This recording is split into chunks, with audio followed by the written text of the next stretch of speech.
अस्सलाम वालेकुम विद्यार्थी मित्रों, लास्ट टाइम આપણે માઇક્રોસોફ્ટ ટીમ વર્ચ્યુઅલ ક્લાસમાં પણ અને ત્યારબાદ આપણા રેગ્યુલર જે વોટ્સઅપ વિડીયોઝ જે આવે છે તેમાં આપણે ચેપ્ટર નંબર 9 ડેટાબેઝ મેનેજમેન્ટ સિસ્ટમનો પરિચય introduction to database management system તે વિશે વાત કરી હતી।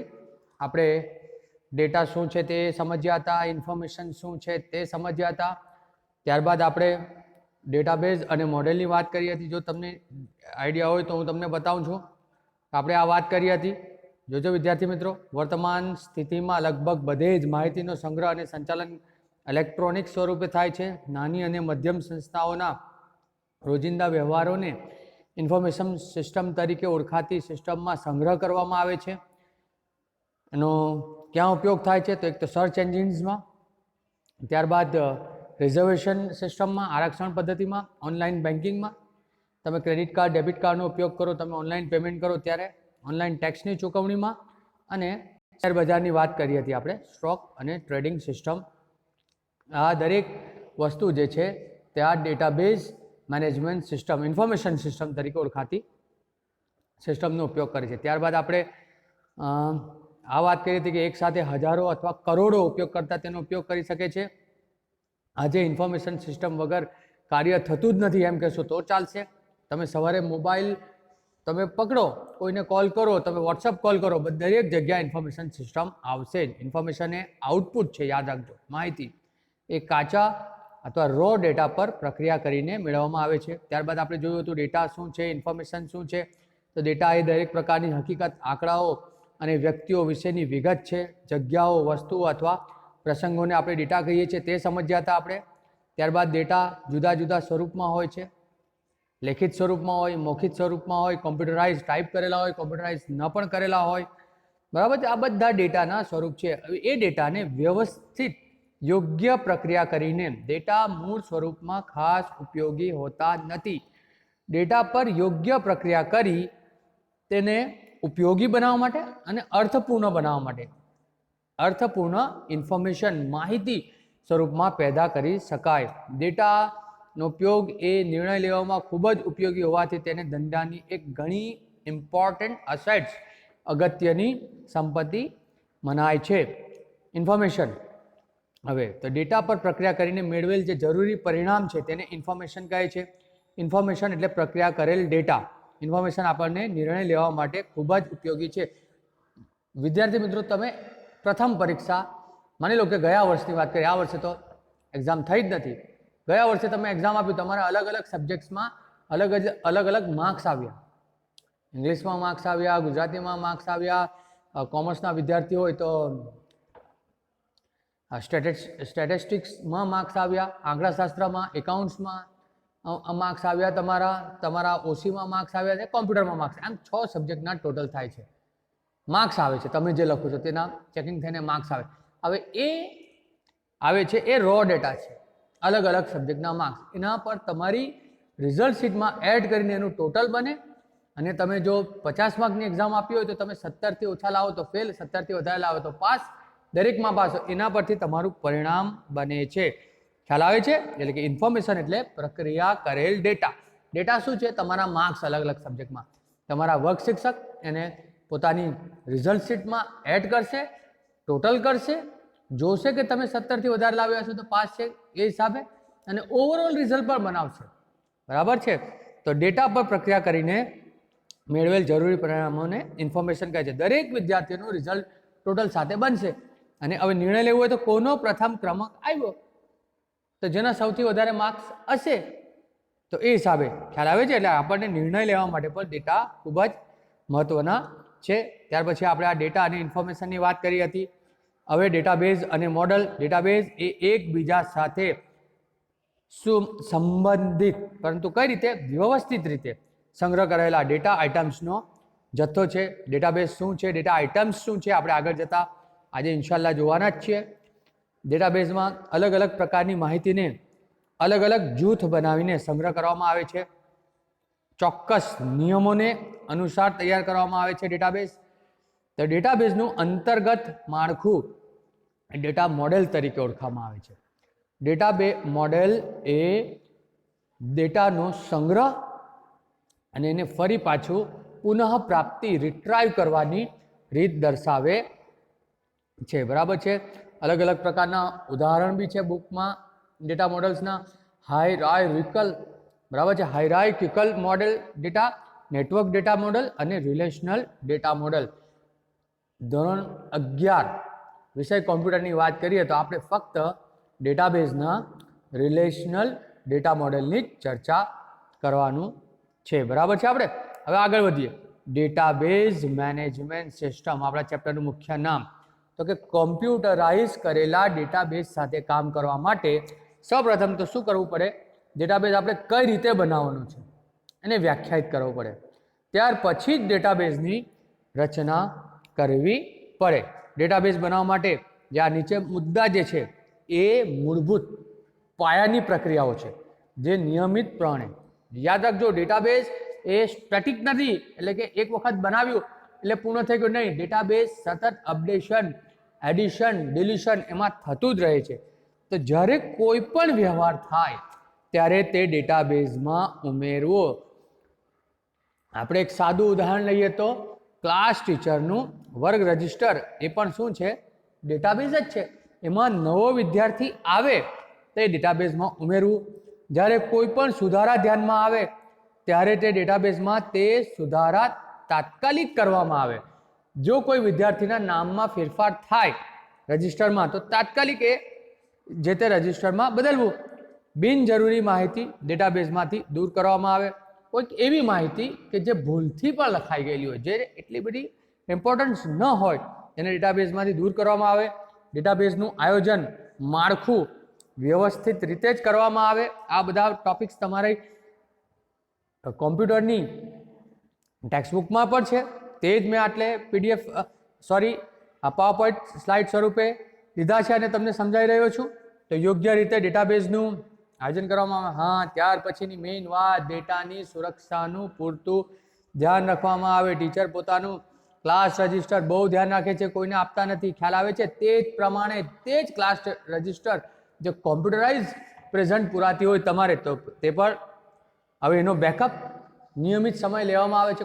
ઘણીવાર એવું થાય છે કોમ્પ્યુટરમાં વાયરસ આવી જાય અથવા તો કોઈક બીજો બહારથી કોઈક પાયરેટેડ વસ્તુ આવી જાય, તેને કારણે કોમ્પ્યુટરમાં બ્લોક થવાનું, કોમ્પ્યુટરમાં ડેટા બ્લોક થવાનું અથવા કોમ્પ્યુટર ઘણી વખતે ક્રેશ થઈ જાય છે. તો એની માટે જો આપણે ડેટાબેઝનો બેકઅપ લીધો હોય તો કોમ્પ્યુટરમાં હાર્ડ ડિસ્કનો પ્રોબ્લેમ આવે, રેમનો પ્રોબ્લેમ આવે. જે તે દિવસે જો કોમ્પ્યુટર ચાલુ ન થાય તો આપણે જો બેકઅપ હોય તો બેકઅપની સાથે આપણે કામ કરી શકીએ. બીજી વસ્તુ કે આ બી બહુ મહત્વની વસ્તુ છે કે બહુવિધ ભાષામાં ડેટાનો સંગ્રહ કરી શકાય. ફક્ત ગુજરાતી નહીં, ફક્ત ઇંગ્લિશ નહીં, ફક્ત હિન્દી નહીં, 2-3 લેંગ્વેજ સાથે બરાબર ડેટાનો સંગ્રહ કરી શકાય તેવો ડેટાબેઝ રાખવો. બીજું કે ખાલી સ્કૂલેથી જ એને અપડેટ ન કરી શકાય, ખાલી સ્કૂલેથી જ એને સેવ નહીં કરી શકાય. જો કોઈ ક્લાસ ટીચર જે તે દિવસે સ્કૂલમાં હાજર ન હોય તો પણ વાત કરીએ તો માઇક્રોસોફ્ટ ટીમ્સમાં એક ઘરેથી પણ ક્લાસ લે છે. એનો મતલબ કે બહુવિધ સ્વરૂપે ડેટાબેઝનો સંગ્રહ કરી શકાય તેવો ડેટાબેઝ રાખવામાં જોઈએ. તો ઉપર જે 7-8 મુદ્દાની જે આપણે વાત કરી એ ડેટાબેઝના પાયાના સિદ્ધાંતો છે. તો આ ડેટાબેઝના નિયંત્રણ માટેની આ બધી જ પ્રક્રિયાઓને ડેટાબેઝ મેનેજમેન્ટ સિસ્ટમ DBMS તરીકે ઓળખવામાં આવે છે. બરાબર છે? Database management system DBMS, DATABSC database, MANAGEMENT management, database management SYSTEM system તરીકે ઓળખવામાં આવે છે. ડેટાબેઝ એક સોફ્ટવેર છે, યાદ રાખજો, હાર્ડવેર નથી. ડેટાબેઝ એક સોફ્ટવેર છે, બરાબર છે, જે ડેટાબેઝને વ્યવહારુ અને વધારે ઉપયોગી બનાવે છે. ઓરેકલ એક ડેટાબેઝનું ઉદાહરણ છે.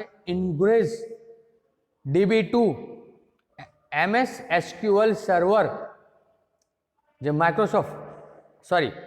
MySQL માઇક્રોસોફ્ટનું પોતાનું પણ છે. તમે Microsoft Word, Microsoft Excel, Microsoft PowerPoint એ બધા પ્રોગ્રામનો ઉપયોગ કરી જ ચૂક્યા છો. એની સાથે આવશે MS એક્સેસ, માઇક્રોસોફ્ટ એક્સેસ. તો વિદ્યાર્થી મિત્રો, આમાંથી તમને એક ઓપ્શન બની શકે કે નીચે આપેલમાંથી DBMSના ઉદાહરણ કયા છે તે સમજાવો. ને ઓપ્શન હોય 4, તેમાંથી આપણે ઓરેકલ હોય, ઇંગ્રેસ હોય, DB હોય, DB2 હોય, સોરી SQL સર્વર હોય, MySQL હોય, MS એક્સેસ હોય, અને આપણે જે પ્રોગ્રામ જે શીખવાના છે બેઝ, યાદ રાખજો આ બેઝ, બરાબર છે. બેઝ પ્રોગ્રામ જે આપણે ઓરેકલની ભૂલ થાય છે મારી, માફ કરશો, બરાબર છે. બેઝ પ્રોગ્રામ આપણે મુખ્ય જોવાના છે એ ઓપન સોર્સ ડેટાબેઝ છે. ઓપન ઓફિસ ઓઆરજીના જે સોફ્ટવેર જે છે, કેલ્સી છે, રાઇટર છે, બરાબર, તેવું જ ઇમ્પ્રેસ છે, તેવું જ એક સોફ્ટવેર ઓપન ઓફિસ ઓઆરજીના પેકેજમાં. માઇક્રોસોફ્ટ ઓફિસની વાત નથી કરી રહ્યા, યાદ રાખજો. ઓપન ઓફિસ ઓઆરજીના પ્રોગ્રામ્સ તમે ધોરણ 9, ધોરણ 10માં જોઈને આવ્યા જ છો, બરાબર છે. તેમાં ડેટાબેઝની વાત કરીએ, જેટલા કે માઇક્રોસોફ્ટ વર્ડ તો ઓપન ઓફિસમાં છે open office writer, Microsoft Excel તો ઓપન ઓફિસમાં છે ઓપન ઓફિસ કેલ્સી, તે જ પ્રમાણે MS એક્સેસ તો ઓપન ઓફિસ ઓઆરજીના જે આખું જે સોફ્ટવેર જે છે, જે આખો ડેટા પેકેજ જે છે, તેમાં બેઝ એ ઓપન સોર્સ ડેટાબેઝ છે. આપણે એને ઓપન ઓફિસ બેઝ પણ કહીશું. અને બેઝ અંદર ટેબલ્સ, અંદર ફોર્મ્સ, એ અંદર એકબીજા સાથે સંકળાયેલું છે. ટેબલ શું છે, ફોર્મ શું છે, ક્વેરીઝ શું છે, રિપોર્ટ શું છે, એ આપણે આગળ જતા આ વિડીયોમાં સમજવાના જ છીએ, બરાબર છે. તો બેઝ એ રિલેશનલ મોડેલ પર આધારિત હોવાથી તેને RDBMS relational database management system તરીકે પણ ઓળખવામાં આવે છે. યાદ રાખજો, બેઝ એ રિલેશનલ ડેટાબેઝ મોડેલ પર આધારિત ડેટા DBMS છે. ચલો આપણે આગળ વધીએ. બેઝ જે મેં તમને વાત કરી તે open office suite, open office Calc, open office writer, open office impress, તો એમાં જ આ એક બેઝ એ ઓપન ઓફિસ સ્યુટનો એક ભાગ છે. એ રિલેશનલ મોડેલ પર આધારિત છે. એટલે એને જુઓ, મેં અત્યારે વાત કરી ને તમને, બેઝ એ રિલેશનલ ડેટાબેઝ મેનેજમેન્ટ સિસ્ટમ છે, RDBMS. DBMS નું ફૂલ ફોર્મ શું? Database management system. એમાં આગળ એક R લગાવી દો, RDBMS, તો કે રિલેશનલ ડેટાબેઝ મેનેજમેન્ટ સિસ્ટમનો એક ભાગ છે, બરાબર છે. દ્વિપરિમાણીય કોષ્ટક ટેબલ, એમાં ડેટાની ગોઠવણી જે હોય તેને આપણે શું કહીએ છીએ? રિલેશન તરીકે વાત કરીએ છીએ. દ્વિપરિમાણીય કોષ્ટક, સિમ્પલ વાત કરીએ તો તમારું રજિસ્ટર, રોલ નંબર હોય છે, GR નંબર હોય છે, નામ હોય છે, અને એમાં અંદર માહિતી ભરવામાં આવે છે. એટલે કે X અક્ષ અને Y અક્ષ સ્વરૂપે હેડિંગ્સ હોય છે એમાં, બરાબર છે. ટેબલ્સમાં શું હોય છે? તો કે સ્તંભ અને હાર સ્વરૂપે હોય છે. યાદ રાખજો, આગળ જતાં આપણે વાત કરવાના જ છે, એટલે ત્યારે હું તમને વધારે વ્યવસ્થિત સમજાવીશ. દ્વિપરિમાણીય કોષ્ટકમાં ડેટાની ગોઠવણી કે જેને શું કહેવામાં આવે છે? રિલેશનલ કહેવામાં આવે છે. એ કયા કોડ પર આધારિત છે? EF કોડ દ્વારા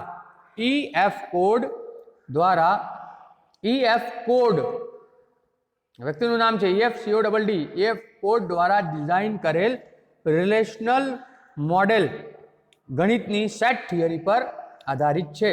રિલેશનલ મોડેલ એ ડેટાબેઝ મોડેલનું સૌથી વધારે સફળ ડેટા મોડેલ છે. કેમ? સીધી વસ્તુ છે, સરળતા છે અને ડેટાનો સંબંધ આપણે એકબીજા સાથે સમજીએ છીએ. હવે બેઝમાં શું હોય છે? ડેટા ઓબ્જેક્ટ્સ હોય છે.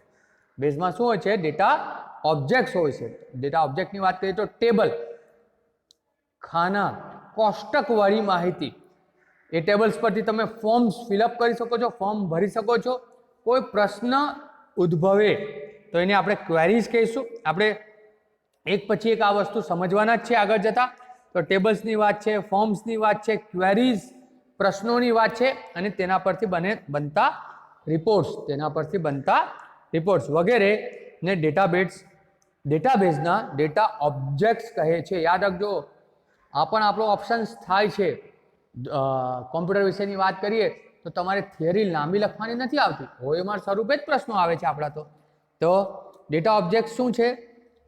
તો કે બેઝ એ સંબંધિત ડેટા ઓબ્જેક્ટ્સનો સંગ્રહ છે. ને ટેબલ્સ આવે ડેટા ઓબ્જેક્ટ્સમાં, ફોર્મ્સ આવે, ક્વેરીઝ આવે અને રિપોર્ટ્સ આવે.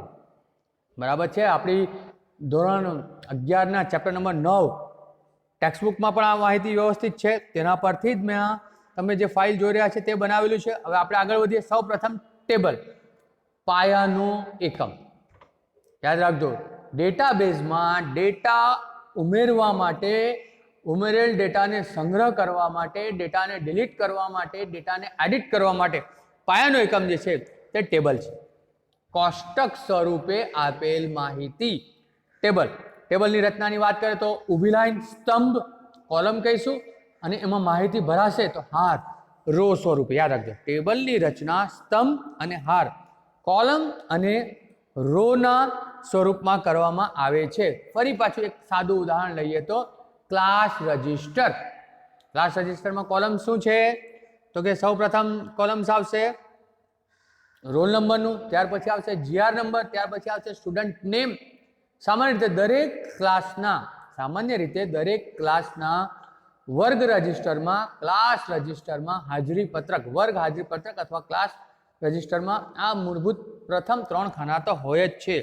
તો ટેબલમાં તમારે કઈ ઇન્ફોર્મેશનનો સંગ્રહ કરવો છે. વર્ગ હાજરી પત્રક અથવા ક્લાસ રજિસ્ટરની વાત કરીએ તો રોલ નંબર આવે, જીઆર નંબર એ સ્કૂલનું રજિસ્ટર છે, અને સ્ટુડન્ટનું નામ આવે.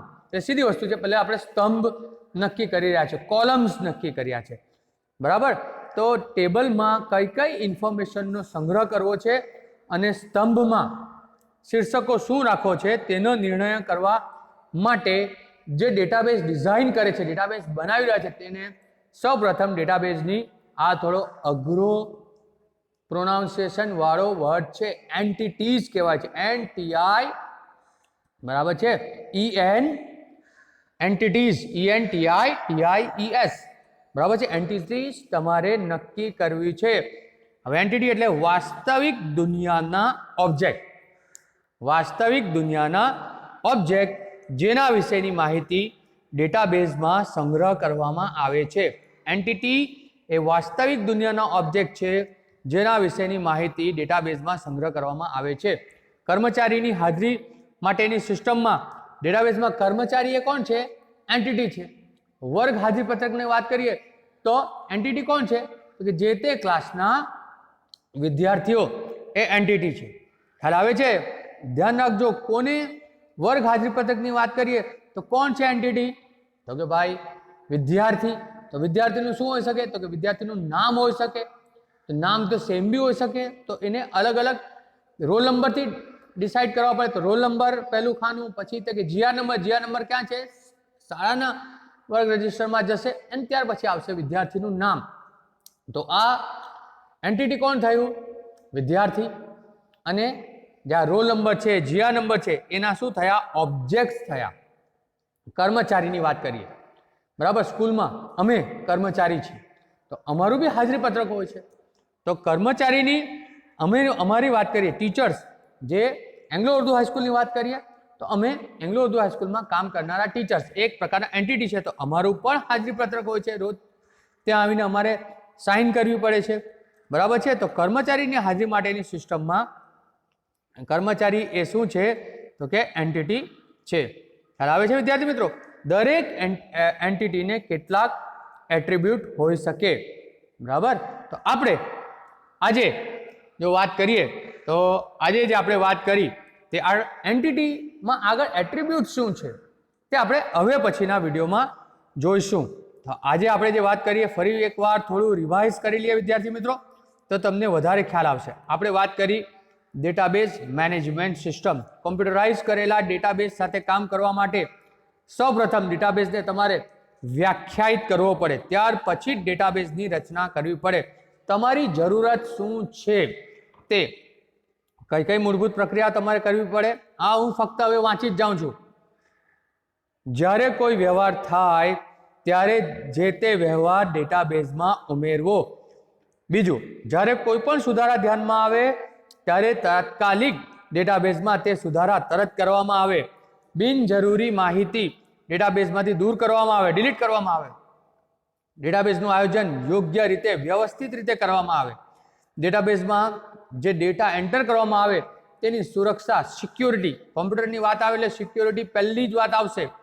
તો ડેટાબેઝમાં રહેલ ડેટાની સુરક્ષાનું પૂરતું ધ્યાન રાખવામાં આવે. હા, કોઈક જગ્યાએ તમારું કોમ્પ્યુટર, લેપટોપ, મોબાઈલ બગડી જાય તો બધો ડેટા ક્યાં જશે? ચાલ્યો જશે? નહીં. તો ડેટાબેઝનો બેકઅપ નિયમિત સમયે લેવામાં આવે. તો એ બેકઅપની સુવિધા પણ તમારા ડેટાબેઝમાં હોવી જોઈએ. બીજું, એક ભાષાને સપોર્ટ ન કરતો હોવું જોઈએ. બહુવિધ ભાષામાં ડેટા સેવ થઈ શકે, ડેટાનો સંગ્રહ કરી શકાય તેવો ડેટાબેઝ રાખવો. બીજું કે અલગ અલગ સ્થાનેથી ડેટાને ઉપયોગ પણ કરી શકાય અને ડેટાનો સંગ્રહ બી કરી શકાય તેવો ડેટાબેઝ રાખવો જોઈએ. ઉપર જે ડેટાબેઝના નિયંત્રણ માટેની બધી જ પ્રક્રિયાઓ છે તે ડેટાબેઝ મેનેજમેન્ટ સિસ્ટમ તરીકે ઓળખાય છે. ડેટાબેઝના નિયંત્રણ માટે વિશિષ્ટ પ્રકારના, હવે વાત આવી કે ડેટાબેઝની વાત થઈ ગઈ, હવે એને જે સોફ્ટવેરની જરૂર પડે જેના દ્વારા તમે ડેટાબેઝ બનાવશો, તો ડેટાબેઝના નિયંત્રણ માટે વિશિષ્ટ પ્રકારના સોફ્ટવેરની જરૂર પડે છે. આવા સોફ્ટવેરને ડેટાબેઝ મેનેજમેન્ટ સિસ્ટમ તરીકે ઓળખવામાં આવે છે. DBMS એક એવું સોફ્ટવેર છે જે ડેટાબેઝને વ્યવહારુ અને વધારે ઉપયોગી બનાવે છે. એના ઉદાહરણ જોઈ લઈએ. Oracle, Ingres, DB2, SQL server, MySQL, MS access Microsoft કંપનીનું છે, MS એક્સેસ. અને આપણે જે ઓપન ઓફિસ સ્યુટની વાત કરીએ, ઓપન ઓફિસની વાત કરીએ તો બેઝ જોવાનું છે. અને આપણે બેઝ એ ઓપન સોર્સ ડેટાબેઝ છે, એને ઓપન ઓફિસ બેઝ તરીકે બી ઓળખાય છે. બેઝ એ એકબીજા સાથે અંદર સંબંધિત મોડેલ પર આધારિત છે, એટલે એને DBMS, RDBMS પણ કહે છે. બેઝ એ ઓપન ઓફિસ સ્યુટનો એક ભાગ છે. બેઝ એ રિલેશનલ મોડેલ પર આધારિત ઓપન સોર્સ ડેટાબેઝ છે. બેઝ એ રિલેશનલ ડેટાબેઝ મેનેજમેન્ટ સિસ્ટમ છે, RDBMS. દ્વિપરિમાણીય કોષ્ટક, સ્તંભ અને હારની વાત કરે છે. ડેટાની ગોઠવણી જેને રિલેશન્સ કહેવામાં આવે છે, EF કોડ દ્વારા, ટૂંકો સવાલ બનશે, EF કોડ દ્વારા ડિઝાઇન કરેલ રિલેશનલ મોડેલ ગણિતની સેટ થિયરી પર આધારિત છે. રિલેશનલ મોડેલ એ સૌથી વધારે સફળ સક્સેસ જે થયું છે એ ડેટા મોડેલ છે. તેની પાછળનું મુખ્ય કારણ છે તેની સરળતા અને ડેટાના અંદરના સંબંધ સમજવો અને તેની કાર્ય કરવાની શક્તિ. બેઝ એ સંબંધિત ડેટાબેઝમાં શું આવશે? ડેટા ઓબ્જેક્ટ્સ આવશે, ટેબલ્સ આવશે, ફોર્મ્સ આવશે, ક્વેરીઝ આવશે, રિપોર્ટ્સ આવશે. અને બેઝને ડેટા ઓબ્જેક્ટ્સ પણ કહેવામાં આવે છે. સૌપ્રથમ છે ટેબલ. ટેબલ એટલે સ્તંભ અને હાર. તો ડેટાબેઝમાં ડેટાનો સંગ્રહ કરવા માટેનો મૂળભૂત એકમ ટેબલ છે. ટેબલની રચના કયા સ્વરૂપમાં કરવામાં આવે છે? તો કે સ્તંભ અને હારના સ્વરૂપમાં કરવામાં આવે છે. બરાબર છે. ટેબલમાં કઈ ઇન્ફોર્મેશનનો સંગ્રહ કરવો અને સ્તંભમાં શીર્ષકો શું રાખવા તેનો નિર્ણય કરવા માટે જે ડેટાબેઝ ડિઝાઇન કરતો હોય તે ડેટાબેઝ ડિઝાઇનરે સૌપ્રથમ ડેટાબેઝની એન્ટિટીઝ, હેડિંગ્સ શું આપવા છે. આપણે સામાન્ય વાત કરીએ એન્ટિટીઝ, કોના વિશેનો ડેટાબેઝ છે, બરાબર છે. તો એન્ટિટી એ વાસ્તવિક દુનિયાના ઓબ્જેક્ટ્સ છે જેના વિશેની માહિતી ડેટાબેઝમાં સંગ્રહ કરવામાં આવે છે. દાખલા તરીકે કોઈ કંપનીના કર્મચારીની હાજરીની વાત કરીએ તો એ સિસ્ટમના ડેટાબેઝમાં કર્મચારી એ શું છે? એન્ટિટી છે. આપણે માઇક્રોસોફ્ટ ટીમની પણ વાત કરીએ તો માઇક્રોસોફ્ટ ટીમમાં પણ તમને પણ લોગિન આપવામાં આવ્યું તો તમે પણ એન્ટિટીઝ થયા અને અમારી પાસે પણ એનો કંટ્રોલ છે. અમે મીટિંગ જનરેટ કરી શકીએ છીએ, તમે અંદર કરી શકે છે, પરંતુ આગળ નહીં. તો આ કર્મચારીની હાજરી માટેની સિસ્ટમમાં કર્મચારી એ એન્ટિટી છે અને દરેક એન્ટિટીને સામાન્ય રીતે કેટલાક એટ્રીબ્યુટ હોઈ શકે. તો વિદ્યાર્થી મિત્રો ધ્યાન રાખશો, આજે આપણે આ ચેપ્ટર લાંબુ છે, COVID-19ને કારણે પ્રેક્ટિકલ્સ નથી ચાલી શકતા, તો આપણે બેઝ પ્રોગ્રામમાં ડેટાબેઝ કઈ રીતે બનાવ્યું, કઈ રીતે ટેબલ સિલેક્ટ કરવા, ટેબલમાં એન્ટિટીઝ શું મૂકીશું, એન્ટિટીઝના એટ્રીબ્યુટ શું મૂકીશું, તે હું વ્યવસ્થિત ઇન્શાલ્લાહ આ વિડીયો સ્વરૂપે તમને મૂકતા જઈશ. એન્ટિટીઝમાં ફિલ્ડ આવશે, જે રીતના વાત કરીએ તો ફર્સ્ટ નેમ આવે, કર્મચારીની વાત કરીએ તો પહેલું નામ આવે, first name, last name, address, city. હવે પછીના વિડીયોમાં અને હવે પછીના કોમ્પ્યુટર માઇક્રોસોફ્ટ ટીમ્સના વર્ચ્યુઅલ ક્લાસમાં આપણે તે વિશેની વાત કરીશું.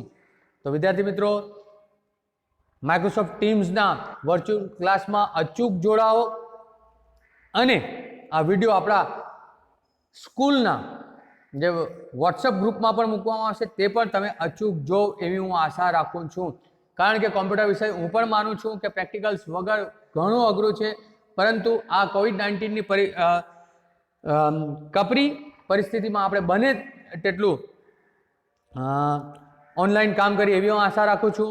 બેઝ પ્રોગ્રામ આપણે ઓનલાઈન પણ ડાઉનલોડ કરી શકીએ છીએ, એ પણ આપણે આગળ જતાં જોઈશું. તો ઇન્શાલ્લાહ આપણે હવે પછીના ક્લાસમાં આપણે મળીશું. અસ્સલામુ અલૈકુમ.